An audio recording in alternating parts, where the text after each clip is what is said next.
Hidup ini adalah kesempatan. Hidup ini untuk melayani Tuhan.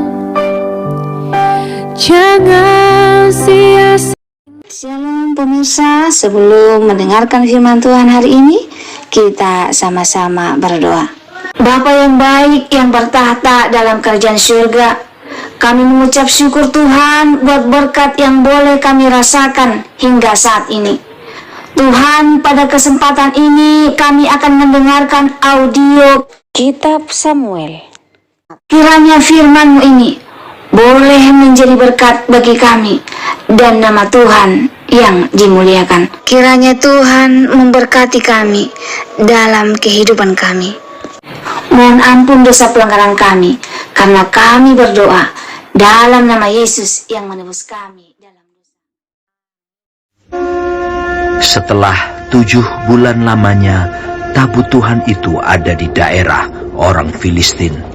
Maka orang Filistin itu memanggil para imam dan para petenung, lalu berkata kepada mereka, "Apakah yang harus kami lakukan dengan tabut Tuhan itu? Beritahukanlah kepada kami, bagaimana kami harus mengantarkannya kembali ke tempatnya." Lalu kata mereka, "Apabila kamu mengantarkan tabut Allah Israel itu, maka janganlah kamu mengantarkannya dengan tangan hampa, melainkan haruslah kamu membayar tebusan salah kepadanya.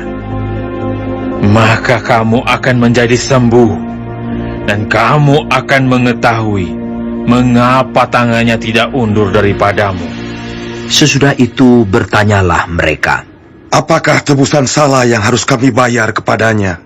Jawab mereka, "Menurut jumlah raja-raja kota orang Filistin, 5 borok emas dan 5 tikus emas.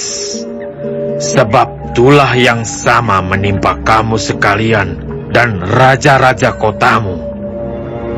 Jadi, buatlah gambar borok-borokmu dan gambar tikus yang merusak tanahmu, dan sampaikanlah hormatmu kepada Allah Israel. Mungkin ia akan mengangkat daripadamu, daripada Allahmu dan daripada tanahmu, tangannya yang menekan dengan berat. Mengapa kamu berkeras hati, sama seperti orang Mesir dan Firaun berkeras hati? Bukankah mereka membiarkan bangsa itu pergi ketika ia mempermain-mainkan mereka?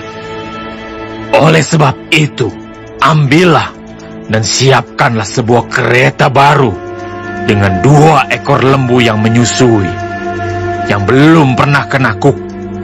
Pasanglah kedua lembu itu pada kereta, tetapi bawalah anak-anaknya kembali ke rumah, supaya jangan mengikutinya lagi.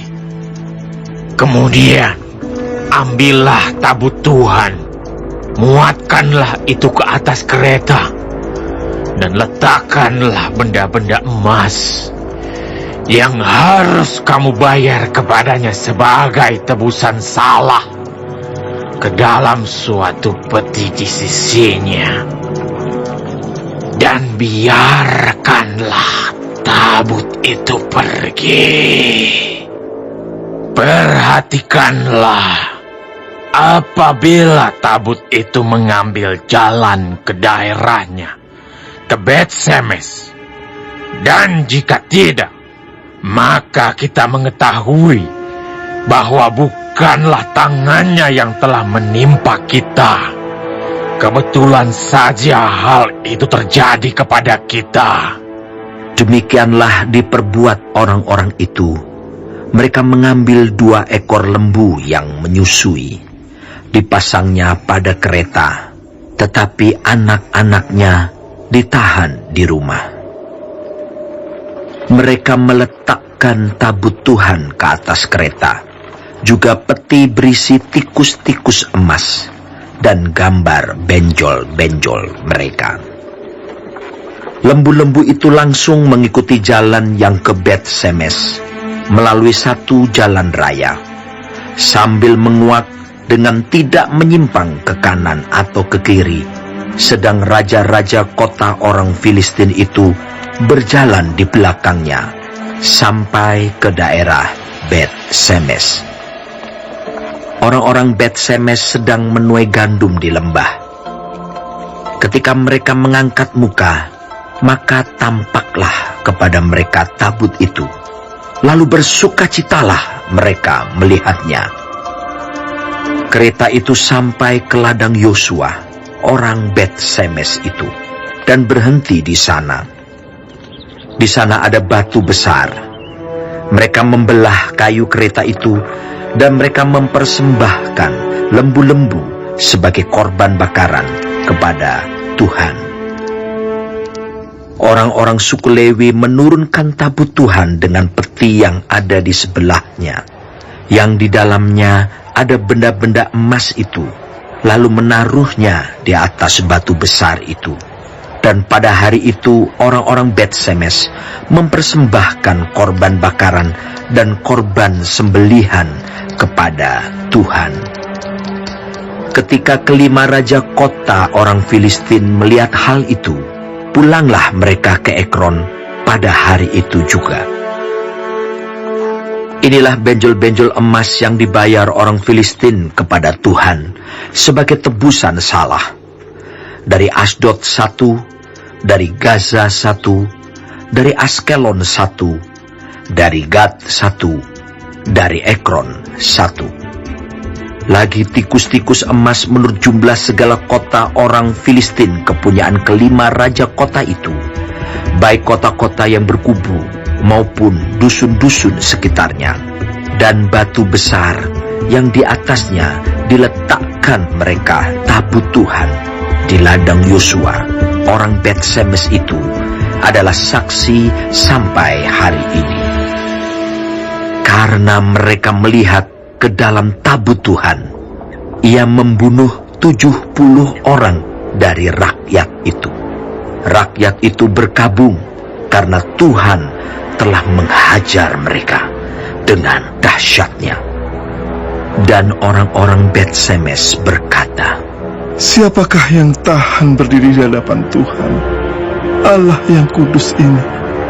Kepada siapakah ia akan berangkat meninggalkan kita?" Lalu mereka mengirim utusan kepada penduduk Kiryat Yearim dengan pesan, "Orang Filistin telah mengembalikan tabut Tuhan. Datanglah dan angkutlah itu kepadamu." Baik, sebelum mengakhiri firman Tuhan hari ini, kita sama-sama berdoa. Bapa kami yang di surga, dikuduskanlah nama-Mu. Datanglah kerajaan-Mu. Jadilah kehendak-Mu di bumi seperti di sorga. Berikanlah kami pada hari ini makanan kami yang secukupnya, dan ampunilah kami akan kesalahan kami, seperti kami juga mengampuni orang yang bersalah kepada kami. Dan janganlah membawa kami ke dalam pencobaan, tetapi lepaskanlah kami daripada yang jahat. Karena Engkaulah yang empunya kerajaan dan kuasa dan kemuliaan sampai selama-lamanya. Amin. Terima kasih pemirsa telah mendengarkan firman Tuhan hari ini. Sampai ketemu besok hari. Terima kasih.